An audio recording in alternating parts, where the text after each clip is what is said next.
Oi, oi pessoal, aqui é a Carol Diamond do canal Hora Rosa. Estamos juntos aqui fazendo a leitura do livro Metafísica 4 em 1, livro de Connie Mendes, um livro fantástico e transformador. E vamos dar seguimento no capítulo 6, falando sobre amor. Esse é o título, Amor. Então seguimos daqui, vamos juntos. Falta somente este capítulo para que você termine de conhecer o primeiro princípio da criação, o princípio do mentalismo, cujo lema é tudo é mente. Jesus Cristo disse: sois deuses. Evangelho de São João, capítulo 10, 34, versículo 34. Toda a criação foi um pensamento manifestado. Assim, o homem, que é um Deus em potência, cria com o pensamento tudo o que ele vê manifestado, em igualdade e semelhança do seu Criador. E isto você já aprendeu. Também aprendeu a mecânica desta criação mental, o caráter positivo ou negativo do criado, a força, fé ou medo que determina o caráter, a maneira de mudar o aspecto exterior do que você criou, negando e afirmando, o poder da palavra, que é o pensamento falado e, portanto, confirma as ordens que você deu com seus pensamentos. E, finalmente, a fórmula infalível para criar, manifestar e obter o melhor, mais alto e perfeito, conhecendo a verdade, acatando a ordem do Mestre Jesus. Você sabe que esta verdade é que fomos feitos criados perfeitos por um Criador perfeito, com a essência perfeita dele mesmo, com o livre-arbítrio para criar de maneira positiva ou negativa. Portanto, o mal não é uma criação de Deus. Não tem nenhum poder frente à verdade que desaparece ao substituí-lo pelo pensamento e a palavra positiva. Jesus disse: não resistais ao mal. São Mateus, capítulo 5, versículo 39. Ou seja, que dominemos o mal com o bem. A única verdade é o bem. De agora em diante, você não poderá jamais culpar ninguém do que te acontecer. Terá que se olhar frente a frente e perguntar: como foi o meu clima mental nessa circunstância? Foi positivo ou negativo? Senti fé ou medo? Quais os tipos de decretos lancei com as minhas palavras? Pelos meus frutos os conhecereis. Você terá que ser sincero e responder a verdade. Você está feliz com o que está vendo ou te desagrada? Você dirá. Em metafísica cristã, dizemos que Deus tem 7 aspectos: amor, verdade, vida, inteligência, alma, espírito e princípio. Todos estes aspectos são estados invisíveis mentais. Não podemos vê-los nem tocá-los, mas sentimos e apreciamos os seus efeitos. Existem, atuam, são reais, são coisas e nenhum se pode negar. Amor se chama ao caráter de Deus. O primeiro aspecto de Deus, a força mais potente de todas, de todas as forças e a mais sensível. Poucas pessoas sabem o que realmente é o amor. A maioria crê que é aquilo que se sente pelos pais, filhos, esposos, namorados, etc. Afeto, carinho, atração, antipatia e ódio são diferentes graus de uma mesma coisa, sensação. O amor é muito complexo e não se pode definir com uma só palavra, já que em nosso planeta se entende por amor a sensação, e esta é somente a pequena borda exterior do amor. Tratemos de aproximar a sensação o mais que se possa ao amor para começar a compreendê-lo. O amor é um estado, né? É uma forma de ser, esse amor que ela vem trazendo aqui. O ponto central na escala que vai desde o ódio até o sentimento que chamamos aqui de amor é a tolerância e a boa vontade. Parece uma contradição, mas quando se ama muito, muito ou demais, falta tolerância e boa vontade. Quando se odeia, falta tolerância e boa vontade. Ou seja, tanto o excessivo amor como o excessivo desamor é a negação da tolerância e da boa vontade. Jesus disse: paz aos homens de boa vontade, o qual implica que o que passe daí não traz paz. A paz está no centro, o perfeito equilíbrio, nem de mais nem de menos em tudo.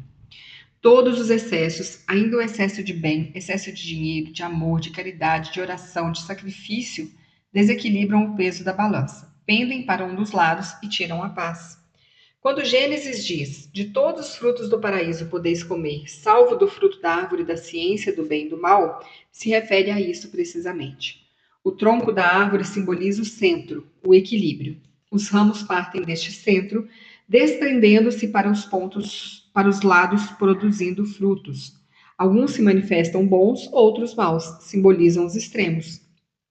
Assim, o fruto proibido que tanta tribulação causou ao mundo não é outra coisa que os extremos, o excesso em todos os aspectos. Pois Deus, que tudo criou, declarou toda a sua obra boa. Leiam em Gênesis. E somente menciona a palavra mal com respeito ao excesso. Um parêntese para recomendar-lhe que leia e medite no capítulo de Eclesiastes que começa: tudo tem o seu tempo, na Bíblia. Voltemos ao amor. Aquelas mães que dizem amar tanto seus filhos que não lhes permite separar-se do ninho, nem casar, nem atuar independente delas quando já são homens e mulheres maiores de idade, não amam. São egoístas e o que sentem é o desejo de possessão. Aquelas namoradas ou esposas que sofrem torturas de ciúmes igualmente. Este tipo de amor não são outra coisa que excesso de sentimento. Ultrapassam a medida e, portanto, vão além da intolerância e da boa vontade. Geralmente, o excesso de sentimento prova que há falta de desenvolvimento da inteligência. Isso, sem dúvida, causará indignação das pessoas que enchem a boca dizendo-se muito sentimentais. A ninguém lhe agrada que o outro lhe descubra a sua falta de inteligência, mas podem comprovar. O excesso de emotividade, como todo excesso, é mau. É prova que falta o que lhe faça contrapeso. O excesso de calor, por exemplo, se equilibra com igual quantidade de frio para ser suportável ou desagradável. A inteligência é fria, a emoção é quente. Uma grande capacidade emotiva é uma qualidade magnífica e muito desejável, sempre que esteja equilibrada com igual capacidade intelectual. Isso é o que produz os grandes artistas, mas o artista tem a sua arte para verter toda a sua potência emotiva. Por outro lado, a pessoa exageradamente emotiva e com pouco desenvolvimento intelectual verte toda a sua paixão nos seres humanos que a rodeiam, pretende atá-los e que cumpram a sua vontade. O remédio para excessiva emotividade é pensar e refletir muito sobre tudo, meditar durante um tempo e diariamente na inteligência. Começando por perguntar-se: que coisa é a inteligência? Pensando em tudo, em que tudo contém inteligência no universo, as plantas, os animais, etc., e terminando por afirmar: eu sou inteligente com a inteligência de Deus mesmo, já que sou criado da mesma essência do Criador, pela inteligência com a inteligência e da inteligência de Deus. Aos poucos dias de repetir este tratamento, se notará uma mudança de elasticidade e acuidade mental. E somente uma semana de exercício se aprecia a transformação na forma de amar aos demais, uma serenidade, uma generosidade peculiar que nunca se imaginaria capaz de expressar. Ao mesmo tempo, se nota uma mudança total nos demais para com você. Isso se deve a que somos indivíduos, ou seja, indivisíveis, e o que afeta a um afeta a todos. O degrau que você subir ajuda toda a raça. Agora tratemos do inimigo número 1 de toda a humanidade, o ressentimento e o rancor, para não dizer o ódio. Não há seres humanos que estejam livres de ressentimentos, sem saber que isso amarga a vida inteira, influencia no mal toda manifestação e é a causa de todas as decepções que sofremos, ainda quando se aprende a negar e afirmar, a conhecer a verdade, a vigiar e corrigir os pensamentos e as palavras. Somente um ressentimento, um rancor gravado no subconsciente e a alma atua como uma fonte de fel emanando sua gota de amargura, manchando tudo e contrariando os nossos maiores e sublimes anelos.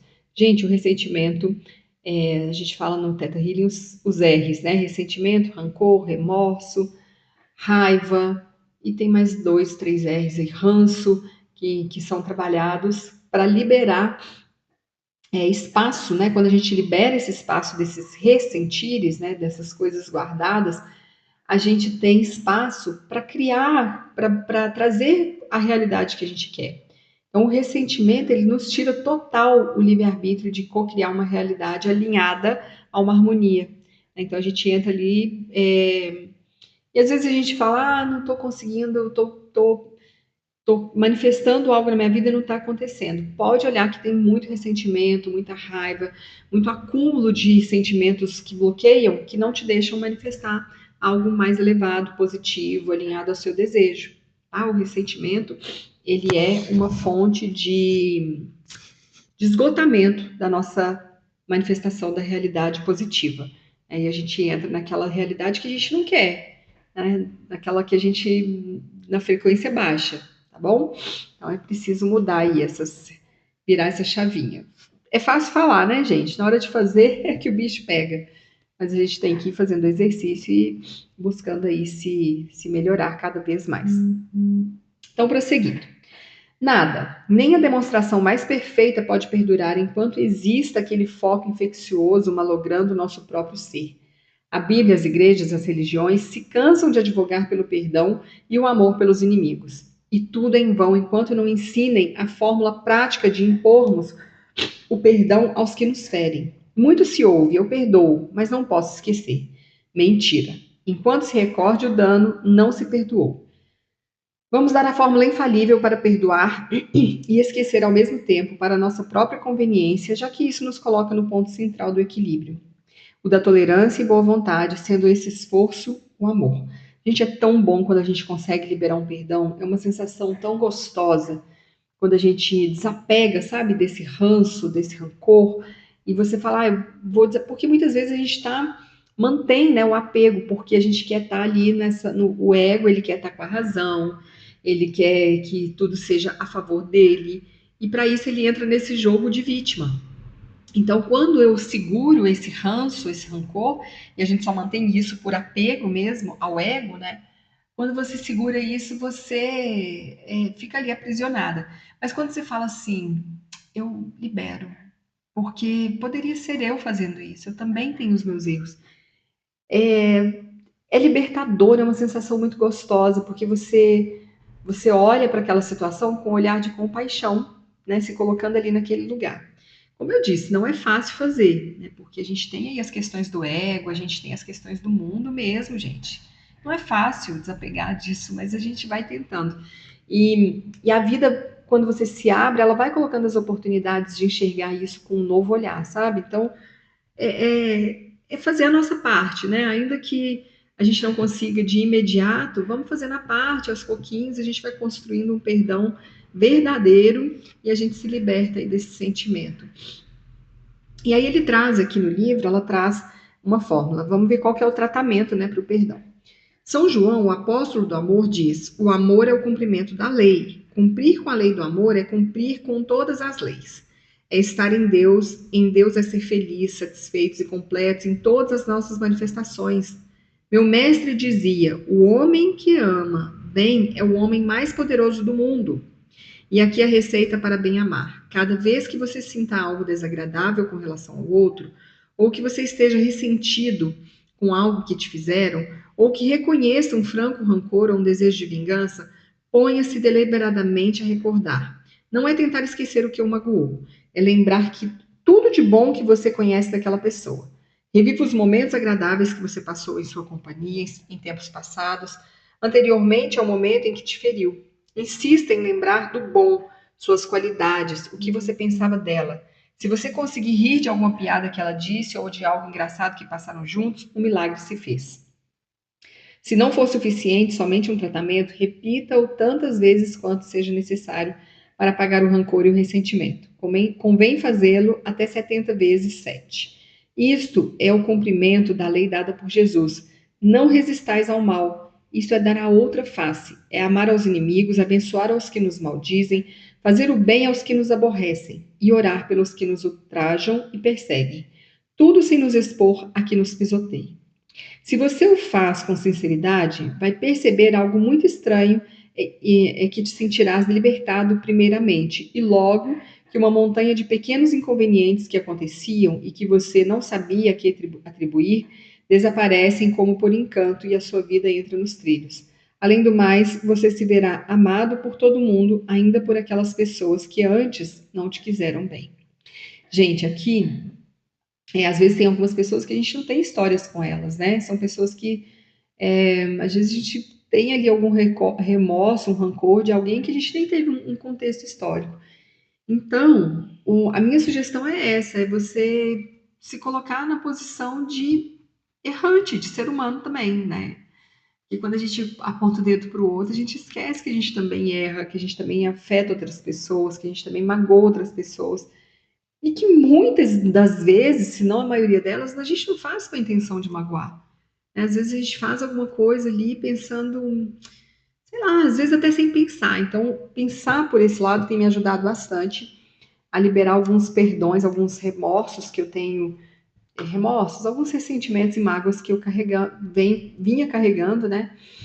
E foi muito interessante que esses dias eu tive essa clareza, né? Me trouxe essa iluminação de uma pessoa que eu estava remoendo algumas coisas que ela me fez, me colocando ali, porque a gente acaba se colocando num lugar superior, né? Porque se eu estou julgando essa pessoa, eu estou julgando que ela me fez mal, eu estou julgando que eu sou melhor que ela. Eu estava nesse lugar ali, remoendo, e eu tinha que receber essa pessoa na minha casa. Ela é parente, né, de alguém da minha família, e eu tinha que receber essa pessoa, e eu não queria receber essa pessoa, eu estava muito, minha criança falando alto, meu ego mais alto ainda, e não tenho que receber, porque eu não quero, porque essa pessoa fez isso, e ela fez aquilo, e aí, gente, ai, a vida é tão maravilhosa quando a gente se propõe, né, se abre, e aí um dia, eu estava falando isso, e me veio uma recordação de um momento em que eu agi meio que até parecido com essa pessoa, num passado muito distante, e o que eu queria receber ali era apenas. Eu me lembrei disso, né? Eu queria só receber atenção.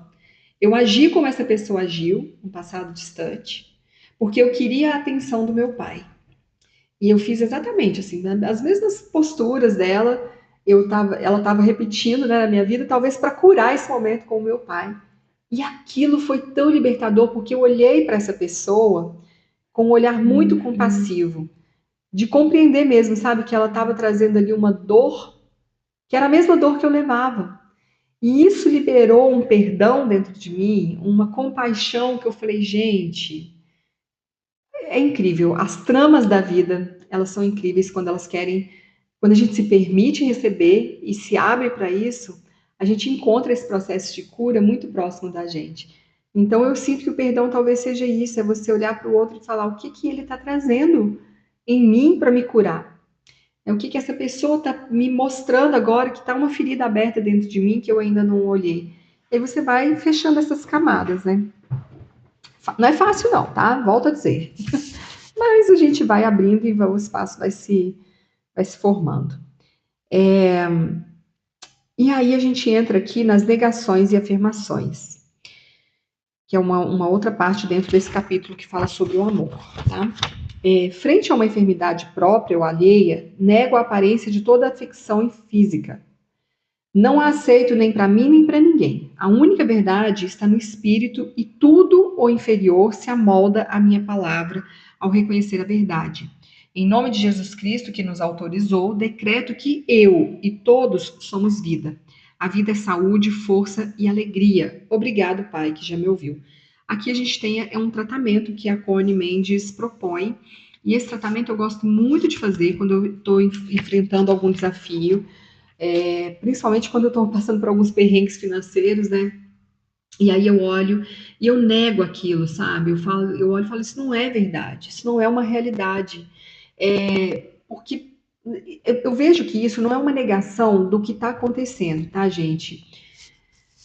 Existe ali essa questão que, né, a gente negar a realidade, fugir dela, não é negar e fugir, mas é negar no sentido de eu não aceito isso, não é isso que eu quero para minha vida, não é isso que eu escolhi viver, não é isso que o Criador, diante do que a Connie está trazendo aqui, não foi para isso que Deus, que Jesus Cristo, que o Criador, que Ele criou, né, a sua essência. A gente não cria um filho para ver ele passar dificuldade, a gente cria para ver ele viver bem, para ele viver em harmonia. A gente quer ensinar o melhor, a gente quer dar o melhor, a gente quer que essa pessoa conquiste o melhor. E assim eu penso. Então, negar essa realidade é nesse sentido. Eu não aceito isso como uma verdade. E esse tratamento, ele é fantástico. Quando você entra nessa frequência, você fala assim, não aceito. Essa não é a minha realidade é a harmonia, é a abundância divina, são as minhas contas, minha cura financeira bem resolvida, as coisas se desembolam. Tá? Tenta fazer, experimenta fazer com saúde também, é muito bom. É um tratamento que traz resultados muito rápidos. Pelo menos para mim, né, sempre trouxe muito rápido, tá? E aí ela traz outra afirmação. Frente a todo medo, tá? Quando você estiver passando por alguma situação de medo. Nego o medo. Deus não criou o medo, logo não tem outra existência que a eu queira dar. E eu não o aceito, não desejo mais essa aparência criada por mim. Solto e deixo ir toda sombra de medo em mim ou em ti. João, o apóstolo, disse: o amor desterra todo temor. Deus é amor, eu sou seu filho, sou feito em, por e de amor. Esta é a verdade. Obrigada, Pai, que já me ouviu. Aqui a gente entra também, tem aquela escritora, que eu esqueci o nome, que ela trabalha nesse pensamento, é Brian, gente, esqueci, que ela fala, né, esse pensamento é uma verdade? Byron Katie. Esse pensamento é uma verdade? Isso é uma realidade? Ela vai trabalhando nesses pensamentos de investigar. Então, eu sinto que negar esse medo é nesse sentido também, né? De olhar, isso é uma verdade? Se eu posso afirmar com absoluta certeza que isso aqui é uma verdade, essa situação, você vai desmistificando esse pensamento. Outra afirmação que ela traz, quando você estiver enfrentando uma tristeza, né, seja a sua ou a de uma pessoa, de um parente, uma pessoa que você ama, você está passando por algo muito triste, né? Aí você fala: nego a própria existência dessa tristeza, dessa pena ou dessa depressão. Deus não a autoriza. Apago em mim toda tendência à negatividade. Não a necessito, não a aceito. Deus é bem-estar, gozo e alegria. Eu sou bem-estar, gozo e alegria. Obrigado, Pai, porque me ouviu. E aí você, obrigado, Pai, aí e você vai enumerando tudo que tenha, tudo que você tem, até aquela coisa mais insignificante. Então, obrigado, Pai, por toda a alegria. Obrigado pelo alimento. Obrigado por esse momento. Obrigado pelos livros que eu posso ler. E vai enumerando por tudo que você é grato. Outra afirmação. E essa aqui é boa, hein? Frente à escassez, quando você estiver enfrentando um momento de escassez ou alguma falha, né, que você tenha vivenciado, você vai dizer: nego toda aparência de escassez, não é a verdade, não posso aceitá-la, não a quero. A abundância de tudo é a verdade. Meu mundo contém tudo, tudo já está previsto, tudo dado por um Pai todo amor. Somente tenho que pedir o meu bem. Mostre-me o caminho, Pai. Fale que seu filho te escuta. Obrigada, Pai. Aí outra afirmação, frente a tudo que não seja harmonioso, nego a falta de harmonia, não aceito essa aparência de conflito. Deus é a harmonia perfeita. No espírito não há choque, nem contrariedade, nem luta, nem coisa alguma que se oponha ao cumprimento da perfeita harmonia. Obrigado, Pai, bendigo a sua harmonia nessa circunstância. E aqui é outra afirmação. Pela paz mundial e frente a toda aparência contrária, obrigado, Pai, que és paz. Obrigada, Pai, que nada do que está contrariando a paz tem consciência, que tudo é criação dos que te ignoram. Perdoe os que não sabem o que fazem. Faça-se a sua vontade aqui na terra como é em ti. Obrigada, Pai. Todo o anterior, aí agora já é outro. Todo o anterior te dou para que você aprenda a formular as suas orações. Aqui a Connie já está continuando, né? Então a gente fez todas essas afirmações, uma para cada situação, e você pode anotar, vai estar aqui na descrição do vídeo, tá? Todo o anterior te dou para que você aprenda a formular as suas orações. Como todo dia estamos pensando e decretando, todo dia estamos orando, em forma negativa ou em forma positiva, e criando nossas próprias condições, estados e sucessos. O importante é manter-se no ânimo que expressa a oração. Se depois de afirmar você se deixar regressar ao polo negativo, destrói o efeito da oração. Cuida de teus pensamentos, cuida das suas palavras, não te deixes arrastar pelo que expressam os outros. Lembre-se que eles ignoram o que você já está conhecendo. O que pense e peça para você, pense também para os demais. Todos somos um em espírito e essa é a forma mais efetiva de dar. Melhor que pão e esmola, já que o pão e a esmola duram somente uns instantes, enquanto que a verdade fica com o outro para sempre. Tarde ou cedo, seu dom espiritual lhe entrará na mente consciente e você haverá feito o trabalho de salvação de um irmão. O princípio do ritmo, que é a lei do pêndulo, o bumerangue, devolve o bem que você faz, como também o mal que você faz.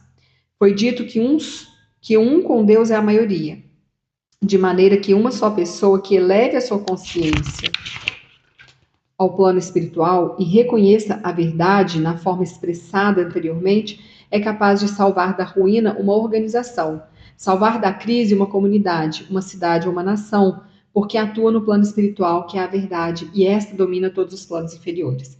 Conhece a verdade e ela os fará livres. Aí ela recomenda algumas leituras, O Sermão da Montanha, por Emmett Fox. Lições sobre a Verdade, por Emily Cady. O Caibalion, por Três Iniciados. Os dois primeiros se obtém escrevendo a Unity Pan-Americanum. Você pode pedir, parece que você recebe. E o Centro Hispano de... Aí tem aqui, vocês podem me pedir aqui que eu posso mandar. Aí tem uma advertência aqui. Cada livro metafísico deve ser lido muitas vezes. Cada vez que se relê, se compreende melhor. Agora, somente os que praticam ficam conosco. Os que somente leem e não praticam, se vão. Gente, viu a responsabilidade do final desse capítulo? Então, aqui ela trabalhou com a lei do mentalismo, né, durante todos esses 6 capítulos que foram trabalhados. E deu para a gente aqui ainda essas afirmações aqui ao final e trouxe essa responsabilidade. Quando uma só pessoa busca e se expande, ela já está na responsabilidade de mudar a frequência de uma comunidade, né? Então, é uma responsabilidade a partir do momento que a gente faz oração. E sempre que você orar, pede. Tem uma frase muito bonita no yoga, né, que fala que todas as pessoas tenham paz, que todas as pessoas fiquem bem, né, que o mundo encontre a paz. Aí a gente pensa assim, mas eu tô falando isso, eu sou uma pessoa diante de bilhões, né, 8 bilhões de pessoas, acho que até mais, né? Enfim, eu sou tão pequenininha diante disso e se a gente pensar que um planeta é tão pequenininho diante de um universo gigantesco com infinitas galáxias, enfim, a gente está fazendo uma pequena parte. Então é preciso fazer, precisa partir de algum lugar. Comece a se trabalhar.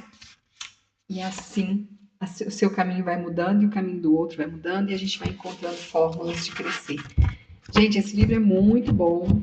A gente segue aqui no próximo capítulo com o nosso próximo áudio, tá bom? Muito bom ter você aqui. Lembra de curtir, de compartilhar, de se inscrever. Lembra de participar aqui do canal. É muito importante sua presença aqui para mim. Faz toda a diferença quando você deixa aqui um likezinho. Para mim faz muita diferença. Quando você comenta algo, também faz muita diferença. Então, deixa sua marca aqui. Avisa que você passou, porque eu fico muito feliz. Um beijo grande, até o nosso próximo áudio leitura.